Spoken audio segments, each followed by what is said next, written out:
Blood dripped slowly from Aisha's palm as she clutched the door frame, her breath shaking. In front of her, the very people she had loved most. Her own uncle Idris and her mother Zara stood side by side, their eyes cold, their whispers sharp. "Could you torong Allah?" Aisha cried, her voice breaking. "How could you do this to me? I warned you. I bled for this family. I lost everything to protect you." But her mother's gaze did not soften. Instead, Zara pointed at her daughter like she was an intruder, not her blood. "Enough, Aisha. You have brought nothing but sorrow. Today, you will finally pay for all the debts your dreams have caused." And behind them, Pastor Chooks. Cruel laughter filled the room. "You see, even your own blood rejects you. Who will run now?" The girl who once wanted only to save lives now stood at the center of the greatest betrayal of her life. Before we begin this story, please help us grow this channel by sharing this video, giving it a thumbs up, and leaving your comments below. Your support helps us bring more powerful African stories to life. Aisha had always believed that her family was her shield, her strongest fortress against the storms of life. Growing up in Kano, in a bustling part of the old city, where the call to prayer rose like a heartbeat 5 times a day, carried with her a deep sense of belonging. The scent of suya from the roadside sellers, the sound of women bargaining for tomatoes in Kurmi market, and the rhythm of Hausa proverbs whispered by elders formed the background of her childhood. But beneath that vibrant surface, her family carried scars that no one outside could see. Her father, Alhaji Umar, was once a respected trader in textiles. He would return from his shop with fabrics from Kaduna, Jos, and even as far as Cotonou. For years, his stall in the Sabon Gadi market had been the pride of the family. But as the years went on, things began to crumble. Business slowed, debts piled up, and with it came whispers that his most trusted relatives had betrayed him in deals that stripped him of wealth and dignity. Her mother, Mama Hawa, carried the household like a lioness with one paws. Ya mace ba ta jin dadin duniya idan iyayenta sun fadi. She would often remind Aisha, meaning a daughter finds no place in the world when her parents fall. Those words ached themselves into Aisha's heart, fueling her quiet determination to be more than the ashes her family had become. Aisha was the second daughter of 4 siblings. The eldest, Zainab, had married into a family in Kastina and rarely returned home except for Eid. The younger ones, Yusuf and Mariam, still wandered between school and the uncertain dreams of adolescence. But Aisha, 23, sharp-eyed and ambitious, was the one who bore the invisible weight. By day, she was a student of agricultural economics at Bayero University. By night, she stitched clothes to support her mother's small tailoring business. Her fingers had grown calloused from threading needles, but she wore those marks like medals of honor. It was during this rhythm of survival that the first seeds of betrayal were planted. One evening after Maghrib prayers, the family gathered in the courtyard where the kerosene lamp burned dimly. The Harmattan winds had begun to blow, carrying with them dust that settled on their mouths and in their lungs. Aisha's father cleared his throat, his voice carrying the weight of finality. "Munya ke shawara," he began slowly. "We have made a decision." The children looked at him puzzled. Mama Hawa kept her eyes on the ground, her face unreadable. "What decision, Baba?" Aisha asked, her voice firm but respectful. Alhaji Umar sighed, his gaze shifting between his children. "Your uncle, Malam Bello, has offered to take you, Aisha, to Abuja. He says, there are opportunities there, better life, better marriage prospects. He will take care of you as his own daughter." The courtyard fell silent. The distant cry of a muezzin announcing Isha prayers drifted through the air. But within those mud brick walls, time seemed frozen. Aisha's heart sank. Uncle Bello, the same uncle who had cheated her father in business, the same man whose wealth was whispered to be stained with greed, wanted to take her away. She turned to her mother, desperate for explanation, but Mama Hawa avoided her gaze. Her lips pressed tightly together. "Baba," Aisha said softly, yet with trembling conviction. "Nifa, me yasa ni? What about Yusuf? What about Mariam? Why must it be me? Her father's eyes darkened. Because you are the strongest, he replied, and sometimes the strongest must be sacrificed. The words cut like a blade. That night, Aisha couldn't sleep. She lay awake on her raffia mat, staring at the cracked ceiling. Every creak of the wooden beams felt like a whisper of fate.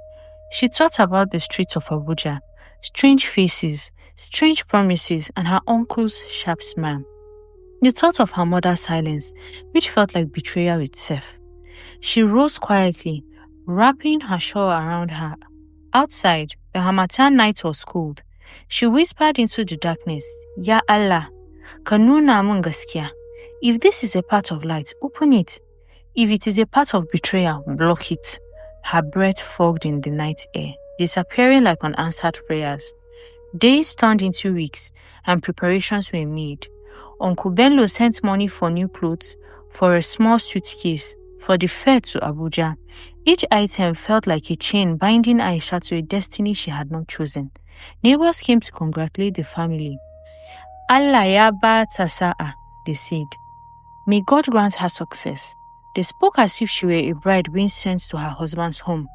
But to Aisha, it felt like being sold. One evening, as she folded her clothes into the suitcase, Yusuf walked into the room. He was only 16, restless and naive, but his eyes carried the sincerity of youth. Don't go, he whispered. Aisha looked at him, her hands frozen on the fabric. It's not my choice. Then run, Yusuf urged, his voice trembling. Run away before they hand you over. Tears welled in Aisha's eyes. She hugged her brother tightly, the suitcase forgotten. Where would I run to? The world is not kind to girls like me. The night before her departure, Aisha overheard her parents talking. Their voices carried through the thin mud walls, unguarded in the quiet of night. Are you sure about this? Mama Hawa asked, her tone laced with worry. It is for the best, Alhaji Umar replied firmly. Bello has promised he will find her work, maybe even a husband. Do you want her to remain here, drowning in our poverty? But you know Bello, Mama Hawa said, her voice breaking. You know what he's capable of. What if he hurts her? There was a long pause. Then Alhaji Umar said, Sometimes, Hawa, you must choose between bad and worse. And I will not watch my family starve while pride kills us. Aisha pressed her hand to her mouth to stifle a sob. In that moment, the betrayal was complete. It was not only her uncle, but her own parents who were willing to trade her future for survival. The next morning, Aisha dressed in her finest wrapper, her headscarf neatly tied. Neighbors gathered to send her off, offering prayers and smiles. She forced herself to smile back, but inside, her spirit burned with anger and fear. As she climbed into the waiting bus that would take her to Abuja, she turned back to see her mother. For the first time in weeks, Mama Hawa met her eyes. In that fleeting gaze, Aisha saw it all. Love, fear, guilt, and helplessness. The bus engine roared to life and the dusty streets of Kano began to fade behind her. She whispered under her breath, From these ashes I will rise, and if betrayal is the fire, then let me become the tower that refuses to fall. The journey to Abuja stretched like eternity. The bus groaned through the highways, stopping at small towns where hawkers swarmed with baskets of granules, oranges, and sachets of water. Aisha sat by the window, her chin resting on her palm, staring at the blur of the Nigerian landscape. Her fellow passengers chatted and laughed. A mother soothed her crying baby with a lullaby. A group of traders argued loudly about politics. A young man played Hausa love songs on his phone, without headphones, but Aisha felt like a stranger among them, trapped in her own thoughts. When they stopped at Kaduna for food, a woman selling fried akara leaned close to her and asked gently, Keyarwa, where are you headed? Abuja, Aisha replied softly. Ah, Abuja, the woman said with a knowing smile. City of wealth and city of wolves. Allah yatakeki, may God protect you. The words lodged themselves in Aisha's chest like an omen. By the time they arrived at Jabi Motor Park, it was night. The chaos of Abuja assaulted her senses. Blaring horns, flashing lights, the sharp scent of roasted corn mixed with exhaust fumes. Aisha clutched her small suitcase tightly, her heart pounding, and then she saw him, Uncle Bello, standing with a wide grin, dressed in a starched white kaftan. His gold wristwatch gleamed under the street lights, and beside him stood two young men with hard eyes. "Aisha," Bello exclaimed, spreading his arms as if he were welcoming a long-lost daughter. "Kai, you have grown into a woman, Fa. Your father has done well to send you to me." Aisha forced a smile and bowed slightly in greeting. "Ina kwana, Baba Bello?" "Ina lafiya," he replied, patting her shoulder firmly. "Come, Abuja awaits you." But beneath his warmth, Aisha felt the chill of something else, something darker. They drove through the city, past towering buildings and neon streetlights. Aisha pressed her face to the glass, marveling at the scale of Abuja compared to Kano. Yet, instead of excitement, all she felt was unease. Finally, they arrived at a compound in Kubwa, a neighborhood buzzing with life. The house was large but strangely cold, its walls high and its gates guarded by a man who eyed her suspiciously. Inside, the lights were dim, the air heavy with a smell of alcohol and tobacco. "Here is your new home," Bello announced, his voice echoing off the tiled floors. Aisha looked around.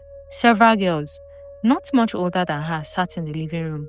Their faces were painted with makeup, their eyes hollow, their laughter forced, her stomach twisted. Something was wrong, very wrong. Later that night, Bello called her to his study. The room was lined with shelves of books and bottles of imported liquor. He poured himself a drink, swirling it in the glass before speaking. "Aisha, your father is a proud man," he began. "But pride does not feed children. He owed me a great debt, one he could not repay, so he gave me you." Aisha froze, her pulse thundering in her ears. "Me?" she whispered. "Yes, you," Bello said. He smiled sharp. "You are not here to study, not here to work in some office. You are here to serve, to bring honor and wealth back to the family through me." Abuja is a city of power, Aisha, and power requires sacrifice. Her throat tightened. "But Papa never told me this." Bello laughed a cruel sound. "Do you think he would? Parents shield their children with lies, but the truth, my dear, is that you belong to me now." The world seemed to tilt. Betrayal burned in her chest like fire. Days turned into a blur. Aisha discovered the dark truth of her uncle's world. He ran a network that exploited young women, dressing it up as opportunities, but chaining them to debts and demands. Some girls were sent abroad, others to wealthy politicians. Aisha resisted. She prayed 5 times a day, clinging to her faith like a lifeline. She whispered verses of the Quran under her breath as she scrubbed the compound floors or cooked in the kitchen. "Hasubhanallahu wa ni'mal wakil," she reminded herself. "Allah is sufficient for us. He is the best disposer of affairs." But the walls were closing in. It was Zainab, her eldest sister from Katsina, who first noticed something was wrong. Aisha's calls became less frequent, her voice strained. When she finally confessed in a hushed phone call one night, Zainab's heart shattered. "Aisha, you must leave that place," Zainab urged. "Wallahi, Bello is dangerous. I will come for you." But before Aisha could respond, the line went dead. The next morning, Bello confiscated her phone. "No distractions," he warned. "Your family entrusted you to me. Don't shame them." Aisha's hope dimmed, but inside her, a spark of defiance refused to die. Back in Kano, Yusuf grew restless. He could not sit idle knowing his sister was in danger. He approached his mother. "Mama, why did you let her go?" he demanded. Tears streamed down Mama Hawa's face. "I did not want this, Yusuf. But your father insisted. He said it was for our survival." "Then survival has betrayed us," Yusuf spat. "If Baba will not act, then I will." That night, Yusuf packed a small bag with only a little money saved from helping at the local mechanic shop. He set his face towards Abuja. He whispered to the wind, "Aisha, wait for me." In Abuja, Aisha's situations grew more perilous. One evening, Bello announced that she was to be introduced to a wealthy politician. The other girls whispered in pity, knowing that such introductions meant Aisha's heart pounded. She prayed fervently, her tears soaking the prayer mat. "Ya Allah, if this is my test, grant me strength. If this is my prison, show me the door." It was in that moment of despair that she met Fatima, a quiet girl from Maiduguri who had been in the house longer than anyone else. Fatima leaned close to her and whispered, "There's a way out, but it is dangerous. Are you ready to risk everything?" Aisha's eyes widened. "Yes, anything," Fatima smiled faintly. "Then listen carefully." Aisha sat under the old mango tree at the edge of Kano City, its roots like the fingers of ancestors gripping the earth. For days she had not slept, not eaten well, not even spoken to anyone. Her gift, the dreams that clung to her like shadows, had brought her father's blood, her mother's hatred, and her community's rejection. Even her uncle's so-called deliverance only pushed her further into darkness. But this night, all the call to prayer echoed across the rooftops. "Allahu Akbar," she whispered to herself. "Ya Allah, why me? Why give me a gift that only burns every time I love? Why not silence my dreams forever?" Silence answered her, but deep in her chest something stirred, a knowing, a warning, a coming storm. One afternoon, her younger brother Hassan, the only one who ever believed her, found her sitting by the roadside, where beggars stretched out their hands for coins. "Aisha," she whispered, pressing groundnuts into her palms. "Mama says you should never come home again. She said you brought Baba's death, and she won't forgive you." Tears stung Aisha's eyes, but she didn't cry. She had no tears left. Instead, she looked Hassan in the eye. "Hassan, you must be strong. Something worse is coming." "What do you mean?" Hassan asked, fear creeping into his small voice. Aisha's voice trembled. "Last night, I saw it. Fire again. But this time, not Baba's shop. It was Uncle Idris's house, and Mama was there screaming, trapped inside." Hassan's lips quivered. "Then tell her. Warn her, Aisha." Aisha shook her head bitterly. "She will not listen. She will only call me a witch again, wallahi. I am tired of warning people who hate me." But her chest thudded harder, and she knew she could not ignore it. This dream was not like the others. It felt heavier. It felt darker. 3 nights later, the dream unfolded in reality. A faulty gas cylinder in Uncle Idris's kitchen exploded. Flames roared through the compound like a wild beast, eating wood, clothes, and flesh. Neighbors screamed, "Gaskia! Water! Bring water!" Buckets were passed. Children wailed. Women tore their wrappers to cover their faces from the smoke. And there in the chaos, Aisha's mother, Zara, was inside. Her screams cut through the fire like knives. Aisha, standing at a distance, froze. Her body wanted to run, but her mind screamed. "She never believed you. She called you cursed. She threw you away." Yet Hassan's voice echoed in her memory. "Then tell her. Warn her, Aisha." Before she could stop herself, Aisha sprinted barefoot into the blaze. The smoke stung her lungs. Heat slapped her skin, but she kept going. She found Zara, pinned under a falling beam, coughing blood, her wrapper half burnt. "Mama," Aisha screamed, tears blinding her. "Hold on, I'm here." Zara's eyes widened in horror. You came for me." No, you brought this fire with your witchcraft." "Mama, hush, it's not me. It's fate. I warned you.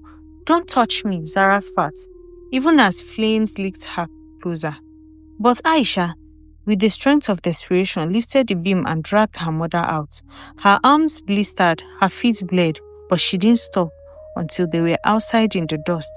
Neighbors rushed with water, covering Zara with wet clothes. Zara gasped for air, and for a moment her eyes softened. She reached for Aisha's burnt hands and whispered, Maybe you are not a curse." But then Uncle Idris's voice thundered, "Keep her away from us. She is the reason this fire came. Did I not tell you, Zara? This girl will destroy us all." And just like that, the brief softness vanished. Zara pulled her hand back, ice cold again. "Go, Aisha. Leave us. Don't ever come near us again." The crowd murmured in agreement. "She is a witch. She brings misfortune. Take her away." Aisha stood trembling, ash covering her skin. Her heart shattered into pieces. She saved her mother, yet still, she was the enemy. That night, Hassan sneaked out and found Aisha sitting by the riverbank. "Sister," he whispered, pressing his forehead against hers. "Don't give up. One day they will see the truth." But Aisha shook her head. No, Hassan, they will never see. Unless, she swallowed hard, unless I stop hiding, unless I use my dreams openly. If they call me witch, then I will show them that I am a seer. Hassan frowned. But that is dangerous. They may kill you. Aisha's voice hardened. Then let them. Better to die telling the truth than live in silence while people perish.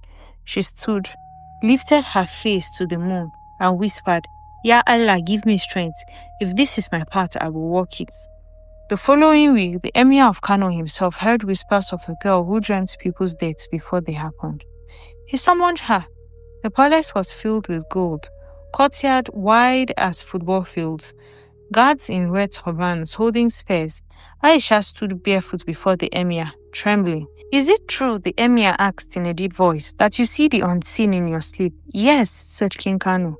Aisha whispered. The Emir leaned forward. Then tell me, what do you see for this city? Aisha closed her eyes, and the vision came. She saw a band of armed men, faces covered, storming Kano market with guns and fire. She saw blood spilling, women wailing, and the palace itself under siege. Her eyes flew open. Danger, said King Kano. They are coming in 7 days.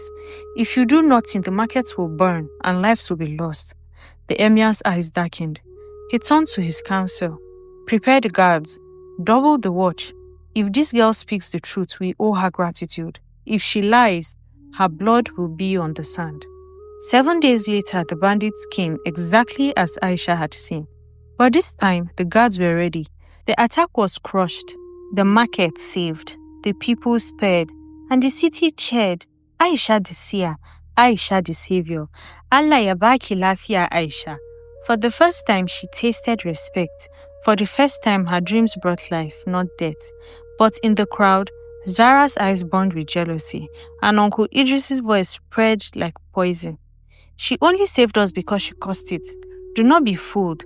She's no heroine. She's the mastermind of every disaster, and so, betrayal struck again.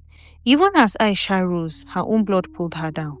Years passed, and Aisha's name grew beyond Kano. Some feared her, others revered her, but she carried her scars with dignity. One evening, she stood again by the riverbank with Hassan.